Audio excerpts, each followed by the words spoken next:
खासदार म्हणून विचारात घेतलं नसेल तर आज आपली या आखाड्यासंदर्भात आपली वैयक्तिक भूमिका काय आहे? माझी प्रामाणिक भूमिका, मी आई तुळजाभवानीचा निस्सीम भक्त म्हणून त्याचा विकास झाला पाहिजे, तिथं जी सगळी दुर्दशा पसरलेली आहे ती व्यवस्थित व्हावं असं मला मनापासून वाटतंय. त्याच्यामुळं माझ्या इगोचा, माझ्या अहमाचा प्रश्न मी थोडासा बाजूला ठेवलाय.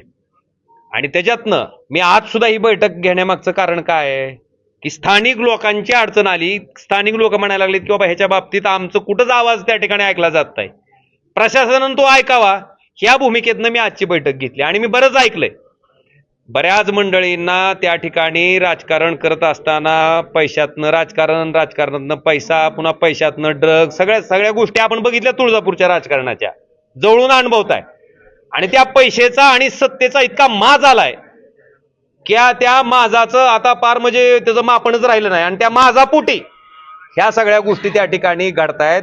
पण तरी सुद्धा मी आई तुळजाभवानीच्या चरणी एवढीच प्रार्थना करतो की ह्या सगळ्यांना सद्बुद्धी दे, चांगले विचार, चांगलं वागायचं यावं सगळ्यांच्या मनात, आणि त्या भागाचा विकास व्हावा आणि सामान्य माणसाला त्याच्यात कुठं अडचणी येऊ नये. कारण लोकप्रतिनिधी म्हणून सामान्य माणसाच्या हिताला जर कुठं बाधा येत असेल तर तिथं लक्ष घालणं माझी जबाबदारी आहे. ती जबाबदारी मी आज पार पाडतोय. आणि आपण जर म्हणत असाल की विश्वासात घेतलं जातंय का, अहो ते असं समजा, आता मला सांगा, जिल्हा नियोजन समितीच्या बैठकीत ठराव करून जर ठरावाला स्थगिती दिली, कुठं आलाय विश्वास? कुठं आलाय विश्वास? आलाय कुठं? तुमचेच पालकमंत्री आहेत तिथं, तुमच्याच पक्षाचे, तुमच्याच मंत्रिमंडळात मांडीला मांडी लावून बसणारे सदस्य ह्या जिल्हा नियोजन समितीचे अध्यक्ष आहेत, कलेक्टर सदस्य सचिव आहे, बाकीचे लोकप्रतिनिधी सदस्य आहेत. असं असताना त्यांनी केलेल्या ठरावाला जर स्थगिती येत असेल तर नेमकं राहिली कुठं लोकशाही? आमचं जाऊ दे, आम्ही विरोधक आहेत, आमचं तर बाजूला, आधी त्यांच्यातलं त्यांचं तरी मिटवा म्हणावं. असं त्यांना विचारात आहे, की त्यांना दोघांना विचारत. कारणीभूत कोण वाटतंय? एकच इथं कळीचा नारद आहे, कोण आहे? एकच आहे की ही राणा पाटील, नाव घेऊन सांगतो की, दुसरं कोण नाही. ती नादच ती आहे, आयुष्य त्याच्यातच गेलंय. आणि अजून एक सांगतो, छोट्या मनानं कोणच मोठं होत नसते.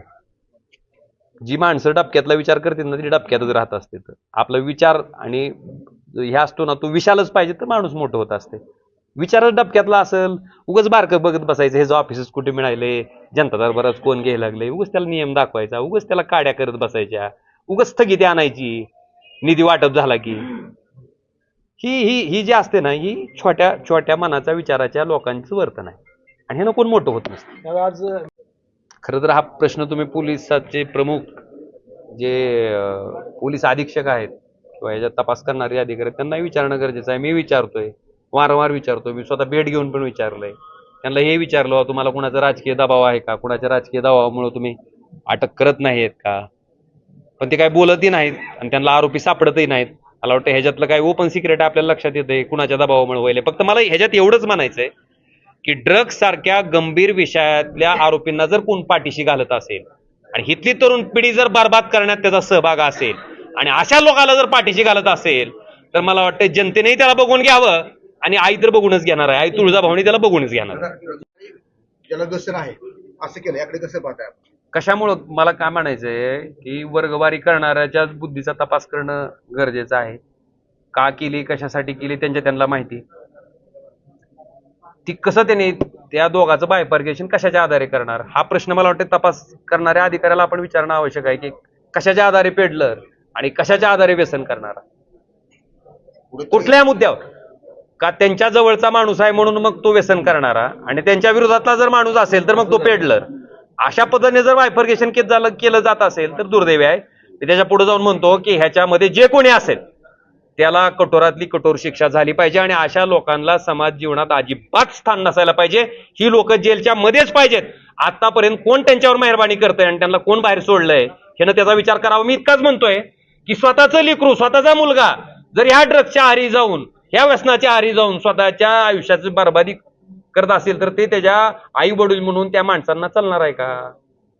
जर ते आपल्या स्वतःच्या बाबतीत चालणार असेल, समजा मी आज एका मुलाचा बाप आहे, मी एका मुलीचा बाप आहे, मला जर चालणार असेल तर काय बोलावं आपण त्यांच्याबद्दल?